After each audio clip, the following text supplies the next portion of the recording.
इतिहास रचला याने, काही खास दिलं हो याने.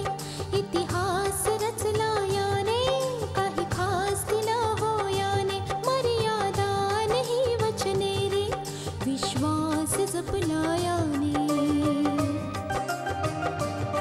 सप्तपदीने दिलेला हा उपहार रे, माझा शृंगार रे हा, माझा शृंगार रे. माझा शृंगार रे हा, माझा शृंगार रे.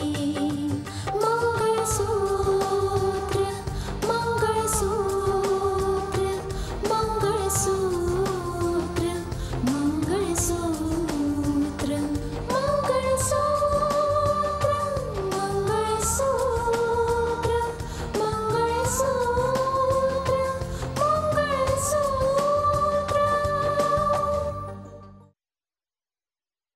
अभिनंदन, तुम्हाला मुलगी झालीये. रिअली? कॉंग्रॅच्युलेशन्स मानस. Thank God. ऐकलं तुम्ही? सर, मेघनाला हॉस्पिटलमध्ये ऍडमिट केलंय. तिची तब्येत कशी आहे? तब्येतीला काय धोका नाही सर.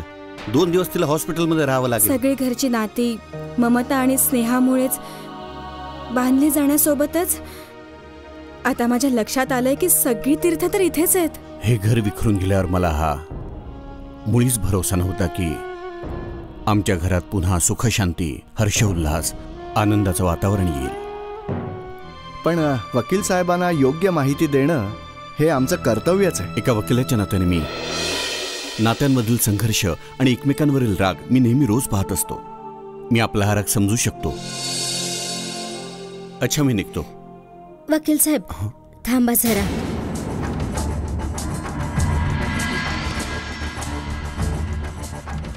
दीदीने स्नेहाचा आग्रह ठोकरून ती मेली असं मानलंय. मी दीदीला समजावायचा प्रयत्न करून पाहते. अगं अंजना, तू आता वहिनीला कसं काय समजावणार? दीदी, मला तुझ्याकडून ही अपेक्षा नव्हती. कुठली आई जिवंतपणे आपल्या अपत्याला कशी मारू शकते? पण मी आता कसं काय समजावं की माझ्या मुलीने आमच्या नावाला किती कलंकित केलं आहे. तुला नाही ठाऊक तिने किती मोठा गुन्हा केलाय ते. मी कसं माफ करू शकेन तिला? दीदी, मी वाद घालून तुझा अपमान नाही करू इच्छित. मी जाणते की तुझ्या मनाला फार क्लेश दिलेत तिने,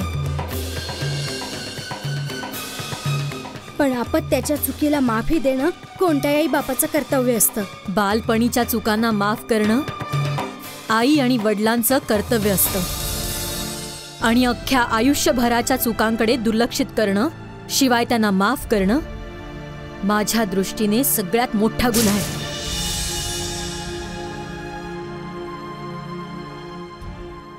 म्हणून मी हा गुन्हा नाही करू शकत. दीदी, भगवंतासाठी तरी असं नको बोलूस. अंजना, मला विवश करू नकोस.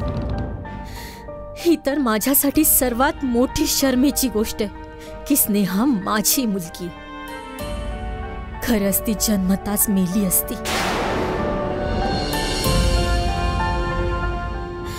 तर मग आज मला हा दिवस पाहावा लागला नसता. दीदी, भगवंतासाठी असं नको बोलूस. तुला नाही ठाऊक की आता माझ्यात इतकी देखील हिम्मत नाही राहिलीये की यापुढे लोकांच्या नजरेला नजर देऊ शकेन. आता तर एकच मार्ग उरलाय की मी विष खाऊन आत्महत्या करावी.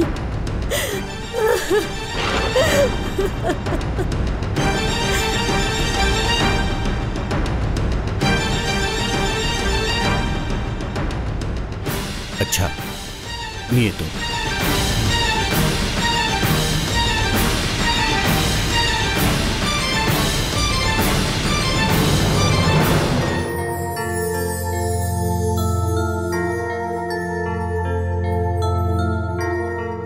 जी, चहा. बस राधा. हे तुम्ही काय करताय? अगं आता मी दिवसभर बसून बसून बोर होऊन जाते. मी विचार केला माझ्या नातीसाठी एक फ्रॉक शिवावा म्हणून. पण पहा ना, दृष्टी अधू झालीये, दिसत नाहीये नीट. थोडी मदत कर ना मला तू. जी. पण तुम्हाला काय गरज आहे मानस भाऊंच्या मुलीसाठी कपडे शिवायची? बाजारात एकाहून एक फॅशनेबल कपडे मिळतात. स्वस्त हवे तर स्वस्त आणि महाग हवे तर महाग. आणि तुमच्यापाशी पैशांची मुळी काय उणीव? तुम्ही ठरवाल तर सगळा बाजार घेऊन येऊ शकता की. हाच तर फरक आहे राधा. प्रत्येकाचा आपला आपला विचार असतो. पण पैशांनी ममता, स्नेह, समर्पण हे नाही मिळत ना. हे सुख, शांती आणि सुंदर समाधान मिळतं. जर कोणी माता, आजी, आत्या, ताई कोणा मुलासाठी कपडे शिवते ना, तेव्हा त्यात धागा नव्हे तर आपलं प्रेम गुंफत असते. तुला ठाऊक आहे, माझी आजी पण माझ्यासाठी फ्रॉक शिवत असे. आणि त्यातला एक फ्रॉक ना अगदी व्यवस्थित मी माझ्यापाशी अजूनपर्यंत नीट जपून ठेवलाय. आणि आज सुद्धा तो फ्रॉक माझ्यापाशी आहे. जेव्हा केव्हा मी तो पाहते, त्याला स्पर्श करते, तेव्हा आजीच्या प्रेमाची आठवण येते मला. आज सुद्धा जर कोणी 150 रुपयांचा फ्रॉक जर 1.5 लाख रुपयांना जरी माझ्यापाशी मागितला तरी मी तो त्याला देणार नाही. कारण त्यानेच तर आपलेपणा मिळतो आणि तेच तर प्रेम आहे, जे आज देखील मला आजीच्या प्रेमाची आठवण करून देतं. तुमची गोष्ट ठीक आहे, पण बघा काळ बदललाय. पण आजच्या जमान्यामध्ये नात्यांची कोणाला किंमतच राहिली नाहीये. आणि बापाला बाप म्हणायची पण शरम वाटते. पण आता आम्ही तर आहोत जुनी माणसं.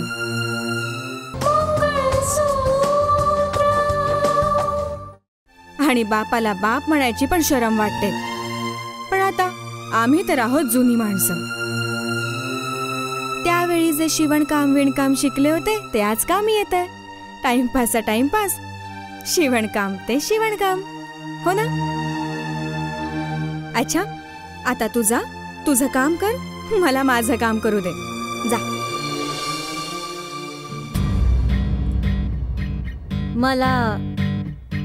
मला तुमच्यापाशी काही सांगायचं होतं. असं बोल. मला थोड्या पैशांची गरज होती. असंच थोडे 1000-2000 रुपये. 1-2 हजार रुपयांची तुला कसली गरज पडली? बाईसाहेब, त्याचं काय आहे, गावी माझ्या आईची तब्येत खूप खराब झाली आहे. शिवाय गावच्या डॉक्टरने हात झटकून टाकलेत. तेव्हा मी विचार करत होते की पैशांची व्यवस्था झाली तर काकांना सांगून शहरातल्या कोणा डॉक्टराकडून तिचा उपचार करून घ्यावा. हे बघ राधा, जर तुझ्या आईच्या तब्येतीची गोष्ट असेल तर मी तुला नाही म्हणणार नाही. पण तू आतापर्यंत तुझ्या पगारापेक्षा 10,000 रुपये जास्त घेतलेस आमच्याकडून. मला माहितीये, पण मला तुमच्याकडे पैसे मागायला बी लई लाज वाटते. पण त्याचं काय आहे, तुम्हीच तर आहात या जगामध्ये जो माझी मजबुरी समजू शकेल. हो ते ठीक आहे, पण ह्या देण्या घेण्याच्या गोष्टी तू कोणाशी बोलायच्या नाही. नाही, मुळीच नाही बोलणार, माझ्या आईची शपथ. चल माझ्या बरोबर, मी देते.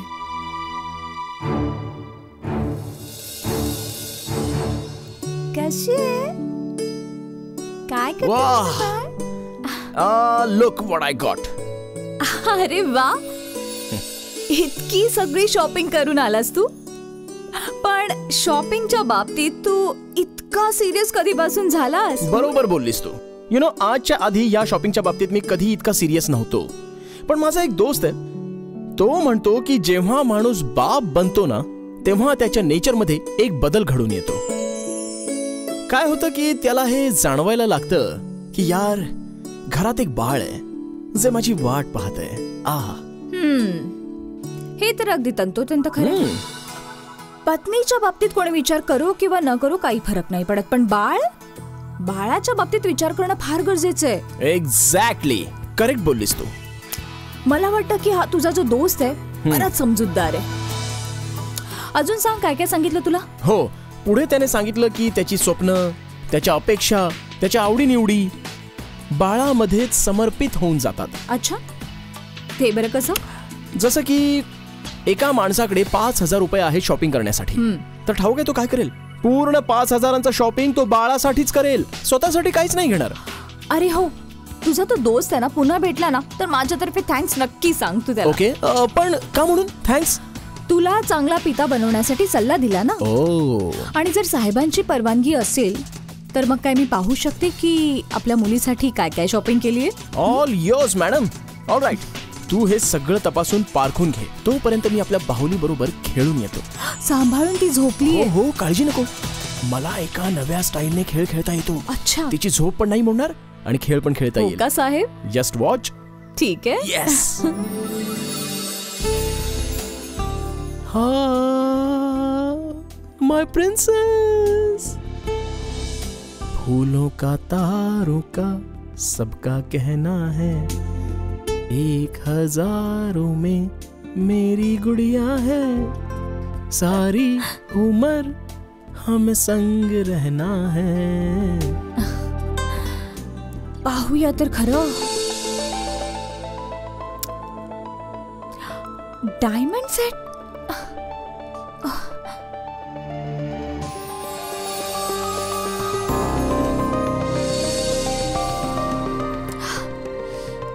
हे काय मानस, या साड्या आणि ज्वेलरी आणायची काय गरज होती? ऑलरेडी माझ्यापाशी किती साड्या आहेत. तू पण ना. मी पण ना. यु नो वॉट मॅडम, झालं असं ना की माझ्या दोस्ताने मला जे काही सांगितलं ना त्यात मी माझ्या डोक्याचा पण यूज केला.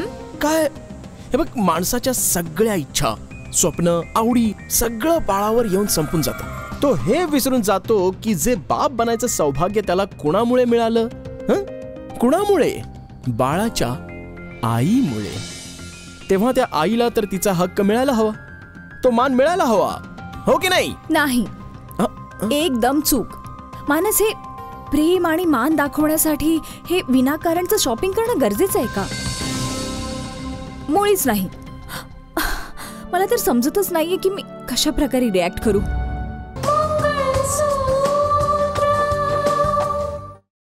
मुळीच नाही. मला तर समजतच नाहीये की मी कशा प्रकारे रिॲक्ट करू. हे बघ मानस, एक गोष्ट लक्षात ठेव. एका स्त्रीसाठी या महाग महाग साड्या, महाग महाग डायमंड सेट्स याला मुळीच महत्व नाहीये.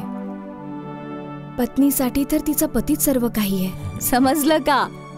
समजलो जी, समजलो की हे जे सरप्राईज जे मी इतका वेळ लपवून ठेवलं होतं, आता याची काहीच किंमत नाहीये. गाढव होतो मी, एकदम गाढव होतो. माझा विचारच मूर्खपणा होता. मला वाटलं माझी बायको हे पाहून खुश होऊन जाईल, उड्या मारेल, but wrong. Diamond ring. My God. पण ही तर महाग असेल ना? मानस,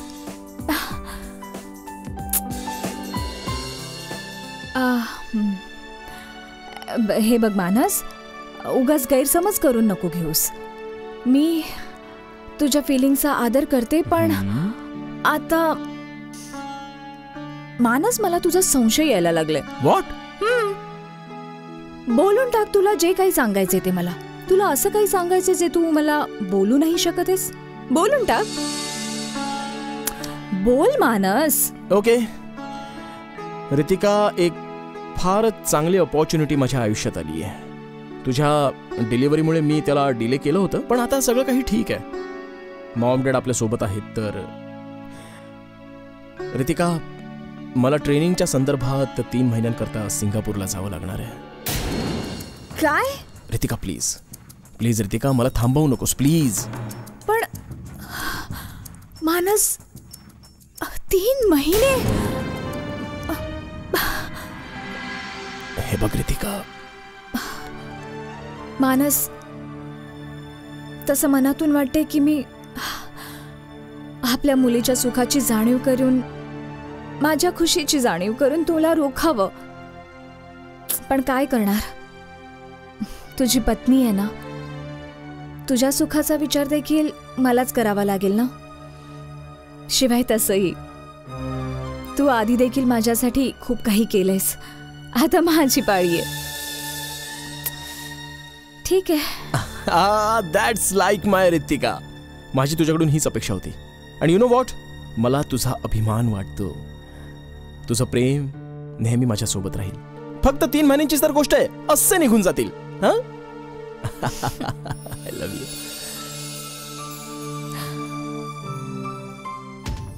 नमस्ते वकील साहेब. नमस्कार. तुम्ही माईला भेटलात? माई जामिनासाठी तयार झाली ना? मला वाईट वाटते स्नेहाजी, पण तुमच्या आईने नकार दिला. काय? हो मॅडम, आपली रिक्वेस्ट ऐकल्यावर त्या भडकून गेल्या. शिवाय त्या हे सुद्धा म्हणाल्या की तुम्ही त्यांच्यासाठी मेले आहात. पण आपल्या काकींनी अंजनाबाईंनी आपली बरीच बाजू मांडली आणि त्या दोघींमध्ये बरीच बोलाचाली पण झाली, पण कोणताही निर्णय नाही झाला. मी रिकाम्या हाताने परत आलो आहे. त्यामुळे मला वाटते की तुमची आई तुम्हाला जामीन नाही मिळू देणार, म्हणून तुम्हाला काही ना काही करावं लागेल. अच्छा, मला परवानगी द्या. जर तुम्हाला कोणती गरज पडली तर मला कॉल करा. ठीक आहे वकील साहेब. जाता जाता सूर्याजींना पण भेटून जा. त्यांना हा मेसेज द्या, म्हणजे ते दुसरी काही व्यवस्था करतील. ठीक आहे.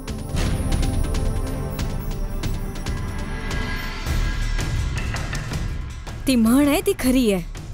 जेव्हा आपल्यावर संकट कोसळतं ना, तेव्हा आपली सावली देखील साथ सोडून जाते. आणि माईने तर हे सिद्ध करूनही दाखवलं. ठीक आहे माई, ठीक आहे. तू तर मला जिवंतपणेच मारून टाकलंस. तुझे आदर्श तुलाच लखलाभ होत.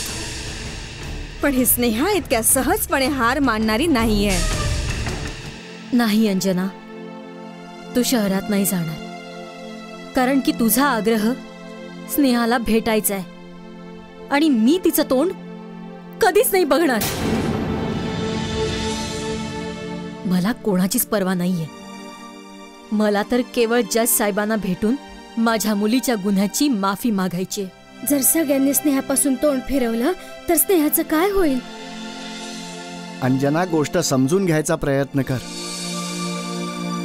जर आपण स्नेहाला मदत केली तर वहिनींच्या बरोबरच शिवराम भाऊ पण नाराज होतील. मी असलं काम नाही करू शकत.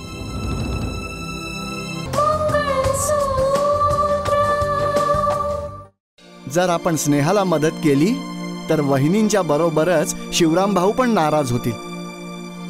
मी असलं काम नाही करू शकत, ज्यासाठी माझं मन मला साथ नाही देत. स्नेहा माणुसकी शिवाय कायदा दोघांचीही गुन्हेगार आहे आणि तिला सजा झालीच पाहिजे. दीदी, इथे चूक कुणाकडून होत नाही ग. कोण इथे हरिश्चंद्राचा अवतार लागून गेलाय? तुम्ही तर स्नेहाच्या मागे अगदी हात धुवून लागलात. मला कोणाचीच पर्वा नाहीये. मला तर केवळ जज साहेबांना भेटून माझ्या मुलीच्या गुन्ह्यांची माफी मागून माझ्या शर्मेचं ओझं कमी करायची इच्छा आहे, बस. मी तुमच्याशी अगदी सहमत आहे वहिनी. तुम्ही चुप राहा हो. पोरांनी जावयावर आफत ओढवलीये आणि तुम्ही तिथे चाललात त्यांच्या शत्रूला भेटायला. ओहो अंजना, काय वेड्यासारखं बरळत सुटलेस तू. त्यांना आपल्या मुली जावयाचा दुश्मन म्हणतेस, ज्यांनी सूर्याला कधीच सावत्रपणाची वागणूकही दिली नाही. मुलगी आणि जावयाच्या जागी दुसरं कोणी असतं तर त्यांचे पाय धुवून प्यायले असते. पण स्नेहा आणि जावई बापूंनी ते काम केलंय जे ऐकून सैतानाला सुद्धा शरम वाटेल. दीदी, मी जोपर्यंत स्नेहाला स्वतः भेटत नाही ना, तिची चूक नाही मानणार मी.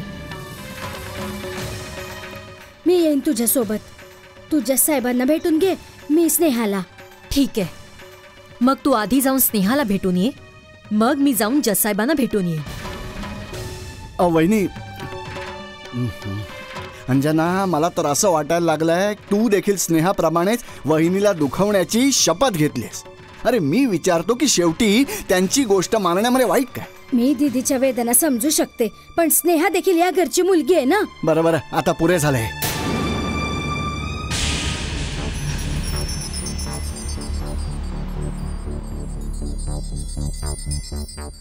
काय भाऊ, फार टेन्शनमध्ये आहात? कालपर्यंत तर फार खुश होतात की तुमचे सासू सासरे तुम्हाला जामिनावर सोडवतील म्हणून. मग काय झालं? माझे सगळे प्रयत्न बेकार झाले. काय? पण कसं? माझ्या सासूने मला जामिनावर सोडवायला नकार दिला. याप्रमाणे तर तुझे सासू सासरे असुराचे नातेवाईक निघाले भाऊ. ही मस्करीची वेळ नाहीये. विचार करू देत मला थोडा. काय विचार करणार? इथे विचार करायला काही स्पेशल टाइम नाही दिला जात. आपल्या सर्व कैदी लोकांचं इथे एकच काम आहे, विचारवर विचार, विचारवर विचार करत राहा. मी सुद्धा हेच काम करतो दिवस रात्र. पण विचार करू तर कोणता विचार करू? आणि तू विचार करत बस. विचारवर विचार. उफ, कुठलाच मार्ग सापडत नाहीये अजून. काय करू? काही ना काही तर करावंच लागेल, नाहीतर मी इथे तर मरूनच जाईन. काय करू तरी काय?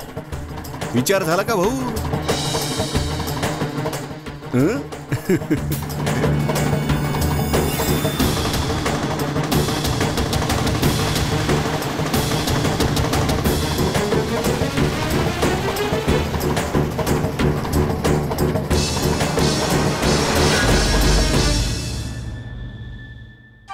कच्च्या धाग्याने गुंफला हा संसार रे, पतीचे प्रेम रे हे, जी